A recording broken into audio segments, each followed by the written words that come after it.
kita ke informasi pertama di Kompas Petang. Polda Jawa Barat melakukan pemeriksaan psikologis terhadap 4 terpidana kasus pembunuhan Vina dan Eki. Keempat terpidana yakni Hadi, Eka, Supriyanto, dan Rivaldi berangkat dari Lapas Kebonwaru pada pukul 10.30 waktu Indonesia Barat. Pemeriksaan psikologis ditangani Unit Jatanras Polda Jabar. Kuasa hukum terpidana menyebut polisi belum memberikan keterangan resmi terkait tujuan dari pemeriksaan terhadap 4 terpidana kasus Vina.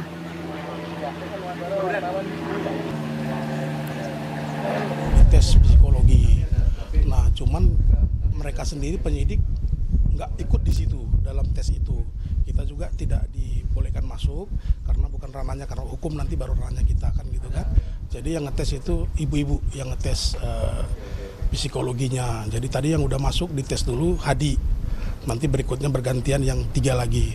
Ada Supriyanto, ada Eka, ada Rivaldi. Tadi saya tanya ke penyidik, peruntukannya untuk apa itu tes psikolog? Atau juga mereka kan sudah selesai kan, sudah inkrah. Jadi mereka bilang ya mungkin untuk ada hubungannya dengan Peggy mungkin, begitu mungkin. Tapi belum ada keterangan? Belum ada keterangan resmi bahwa peruntukan untuk dites psikologi itu untuk apa nggak tahu.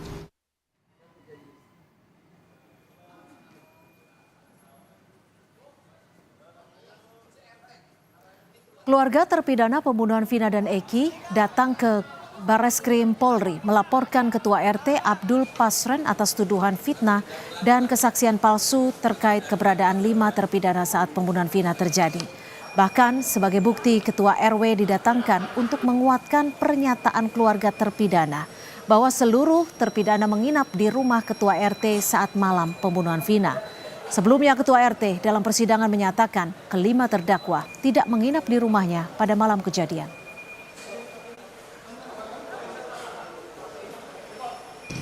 Kami akan mengadakan atau membuat laporan polisi yang dibuat oleh keluarga para terpidana dan kami mendampingi selaku kuasa hukum. Kami sudah menyiapkan alat-alat bukti berupa saksi-saksi, kemudian keterangan pernyataan-pernyataan, kemudian juga putusan pengadilan, dan juga bukti elektronik berupa video-video yang nanti akan kami sampaikan pada penyidik. Tentu nanti akan kita lengkapi dengan keterangan ahli. Saya kira itu yang kita sampaikan bukti-bukti itu kepada pihak Mabes Polri.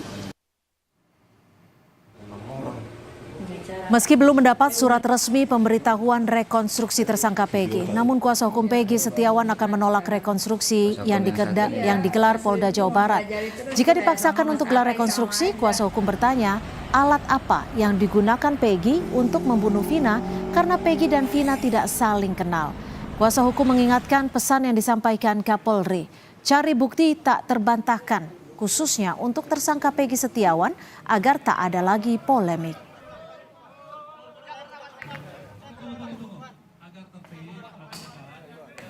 Kita pun akan menolak karena Peggy Setiawan bukanlah pelaku dari pembunuhan Vina dan tidak ada bukti yang mengarah ke pembunuhan.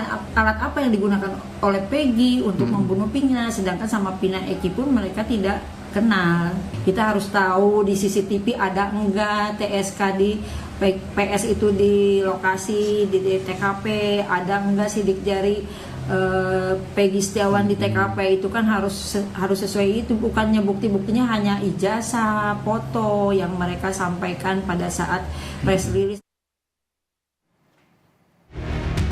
Anak saya Peggy segera bebas. Saya sangat kecewa karena sidang itu ditunda. Walaupun ada orang yang mencoba-coba mempengaruhi, saya abaikan. Ya, tidak ada kepentingan, tidak ada keuntungan. Polda Jawa Barat tidak hadir dalam sidang perdana gugatan pra-peradilan Peggy Setiawan atas penetapan tersangka dalam kasus pembunuhan Vina dan Eki. Sidang seharusnya digelar Senin kemarin pada pukul 9 pagi di Pengadilan Negeri Jawa Barat. Namun pihak termohon, penyidik Polda Jawa Barat tak kunjung hadir hingga pukul 9.20 waktu Indonesia Barat. Soal ketidakhadiran perwakilan Polda Jawa Barat dalam sidang pra-peradilan, Kompolnas menyebut Hal ini bukan karena ketidaksiapan penyidik untuk menjawab permohonan yang disampaikan tim kuasa hukum Peggy Setiawan. Ketidakhadirannya dikarenakan yang diberikan tugas untuk hadir kemarin itu sidang di pra-peradilan mengalami kesulitan waktu karena benturan dengan jadwal kegiatan yang sudah diagendakan sebelum adanya panggilan sidang. Pasca tertundanya sidang perdana pra-peradilan Peggy, Hakim Eman Sulaiman menegaskan jika pada sidang selanjutnya pihak termohon kembali tak hadir, maka sidang pra-peradilan akan tetap dilanjutkan dan akan diputus dalam 7 hari kerja. Berarti termohon tidak hadir. Kita panggil sekali lagi kepada termohon untuk hadir. Kalau minggu depan tidak hadir, kita lewati. Ya, seperti itu ya. Karena kita udah manggil secara patut, jangan sampai yang bersangkutan membuang-buang waktu. Yang namanya pra-peradilan kita harus dikejar 7 hari kerja ya. Hari Senin dimulai, maksimal hari Selasa. Saya agendakan hari Seninnya sudah bisa diputus. Terima kasih. Sidang pra-peradilan atas penetapan Peggy Setiawan sebagai tersangka kembali dijadwalkan pada Senin 1 Juli 2024 mendatang. Tim Liputan Kompas TV. Perkembangan terkini kasus pembunuhan Vina dan Eki, kami sudah bergabung dengan jurnalis Kompas TV, sudah ada Fedriska Ananda di Mabes Polri Jakarta dan Fida Alatas di Bandung, Jawa Barat. Kita akan ke Rizka terlebih dahulu. Rizka, apa bukti yang dibawa oleh keluarga dan juga kuasa hukum terpidana untuk melaporkan Ketua RT Abdul Pasren? Rizka.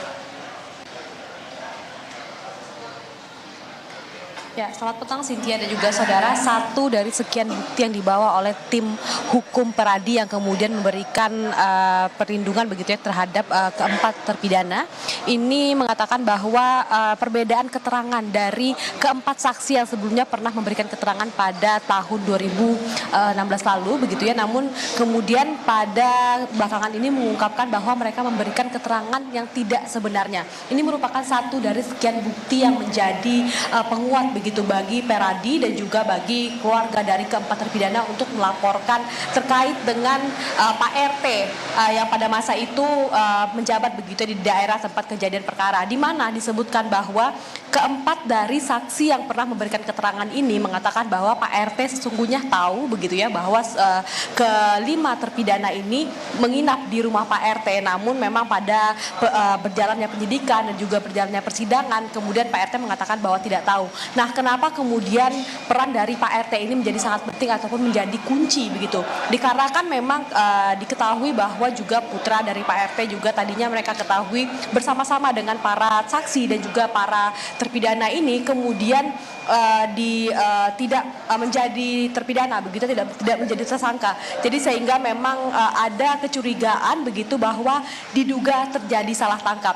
Kalau misalkan kita juga pernah mengikuti Cynthia dan juga saudara bagaimana kemudian ketika Peradi ini melakukan konferensi pers di gedung Peradi yang mengatakan bahwa terkait dengan ketidakadilan yang saat ini diduga dialami oleh keempat terpidana ini adalah diduga ini adalah salah tangkap. Jadi selain memberikan keadilan kepada Vina dan juga Eki sebagai korban, namun terpidana yang diduga menjadi korban salah tangkap ini juga harus diberikan keadilan. Begitulah yang dikatakan oleh Peradi sehingga memberikan perlindungan hukum kepada keempat terpidana. Cynthia. Ya, dari Mabes Polri kita bergeser ke Bandung, Jawa Barat. Sudah ada Fida Alatas. Fida, sudah adakah keterangan resmi atau statement dari Polda Jawa Barat terkait tidak hadirnya di sidang pra-peradilan Peggy? Apakah dipastikan pada 1 Juli mendatang Polda Jawa Barat akan hadir di persidangan? Cynthia, hingga kini pihak Polda Jabar masih bungkam. Kami sudah mencoba untuk menanyakan hal tersebut kepada baik itu Kabid Humas Polda Jabar maupun Ditreskrimum Polda Jabar terkait hal ini. Namun hingga kini belum ada statement yang diberikan terkait alasan mangkirnya atau tidak hadirnya pihak terlapor dari Polda Jabar pada sidang pra-peradilan Peggy Setiawan kemarin. Tentunya hal ini sangat dipertanyakan, Cynthia dan juga saudara, mengingat kalau kita menilik ke belakang, sebetulnya sudah berkali-kali Polda Jabar ini menyebutkan bahwa pihaknya telah siap untuk menerima gugatan dari pra-peradilan penetapan tersangka Peggy Setiawan, di mana pihak Polda Jabar ini berkali-kali menyebut bahwa pihaknya ini juga telah mempersiapkan tim hukum. Lalu juga kalau kita melihat pihak Polda Jabar ini juga sudah melayangkan atau melimpahkan berkas perkara tersangka Peggy Setiawan kepada Kejaksaan sejak 20 Juni lalu, di mana kalau dari berkas perkara tersebut ini sudah ada kurang lebih sebanyak 70 saksi yang diperiksa atas kasus pembunuhan Vina dan juga Eki yang melibatkan Peggy Setiawan sebagai tersangka, di mana dari ke-70 saksi tersebut ada paling tidak 18 saksi yang dinilai ini memberikan kesaksian yang memberatkan tersangka Peggy Setiawan. Namun memang Cynthia, hingga kini kami masih belum mendapatkan respon terkait hal ini. Padahal memang Cynthia dan juga saudara, kalau kita melihat ini sebetulnya kesaksi atau kehadiran dari Polda Jabar di sidang pra-peradilan kemarin pada tanggal 24 Juni ini banyak ditunggu, apalagi ini seharusnya menjadi momen ajang pembuktian dari Polda Jabar jika kemudian bukti yang dimiliki atau dikantongi pihaknya atas penetapan tersangka Peggy Setiawan ini adalah bukti yang kuat begitu, Cynthia. Ya, Vida, lalu sudah adakah kapan tepatnya rekonstruksi yang santer didengar akan dilakukan?